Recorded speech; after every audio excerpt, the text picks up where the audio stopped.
Silent mirror. Verified fact number 1 from the Chronicles of the Mystical Delivery Service, Oki and Dark. Chapter 1. Delivery.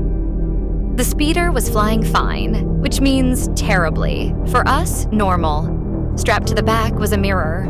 Huge, full length. The kind people stand next to and immediately start fixing their hair, regretting the years they've wasted. The owner said, "Just deliver it and don't talk to it." When someone says don't talk to it, it almost always means you will. And quite a lot. The speeder we'd christened White Rabbit was elegantly tailored, like an antelope, weaving side to side as it flew, held airborne by sheer stubbornness. At first, the mirror stayed silent. Then, it started singing. Monsters exist, yes, monsters exist. The mirror was singing, off-key, with undisguised pleasure. Then it howled.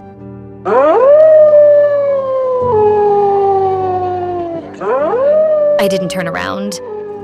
If you turn around for every cursed little thing, you might start taking interest in politics. And that way, watch your step, or you might accidentally join a party. Dark sat nearby making a face. The face of a cat either mentally arranging the will paperwork or arranging his will. Chapter 2. The voice of glass. The mirror didn't stop. And monsters do exist, and you are one of them. It howled. Then it laughed. The laugh sounded like someone scraping a fork across a plate, right inside your skull. Hermione thinks she's a witch, I said. The owner said there wouldn't be any problems. Dark didn't even turn. It is the problem. Dark's problem is that he's almost always right. And that's annoying. The wind was beating against the speeder's hull. The stickers on the fuel tank were trembling. Skulls, witches, bats, cheap demons. Our props, L. Ike teenage psychosis pasted on in layers. The mirror swayed carelessly like a schoolgirl on a swing and kept talking nonsense. A witch and a cat walk into a bar, and the bar closes, and then you cast spells. First Avada, then Whoopsie. Chapter 3. Silence. Dark looked at the mirror the way you look at a cockroach in your soup. No surprise. Just tired. Let's break it and say it was like that. Tempting, but against doctrine. Then at least scratch it. No, we deliver it intact. The object is actively resisting intact delivery. The mirror smiled smugly. I decided it was time to show professionalism. That was a mistake.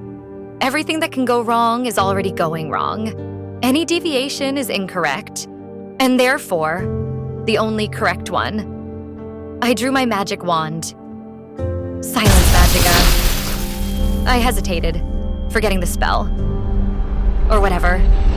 A flash. The beam hit the mirror. It reflected it back. And the world turned off sound. Completely. I opened my mouth. Nothing. Dark opened his mouth. Nothing either. Silence. Only wind. Only engine. Only that cursed mirror. We looked at each other. Slowly. Darkly.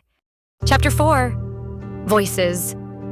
The mirror swayed contentedly on its straps like a hanged man on a scaffold.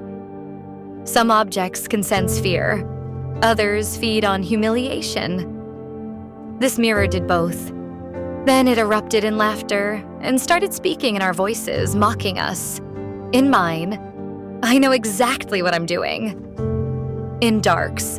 Which is why we're here. In mine, this is completely safe. In Dark's. That's exactly when things start going wrong. In mine, well, what could possibly go wrong? In Dark's, quietly. We're already inside the answer. And you know what the worst part was? It copied us perfectly. The intonations, The pauses, especially the ones where I pretend I have a plan.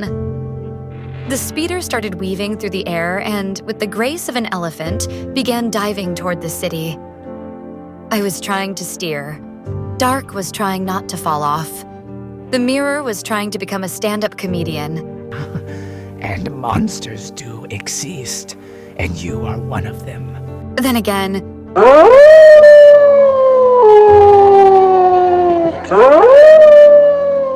Chapter 5. The silence that remained. Some magical objects kill people. That's unpleasant, but honest. Simple. Some are worse. They talk. Everything that can't be broken starts commenting on the process. After dealing with Rabbit, Dark and I exchanged a look. It was that look. The one where both of you realize at the same time, a crime has happened.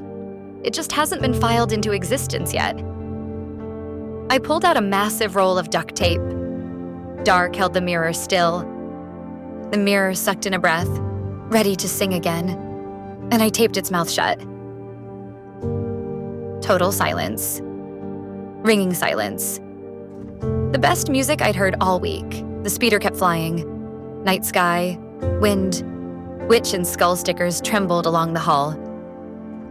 Mystical delivery service. We deliver even when it would be better not to. To be continued. Subscribe to the channel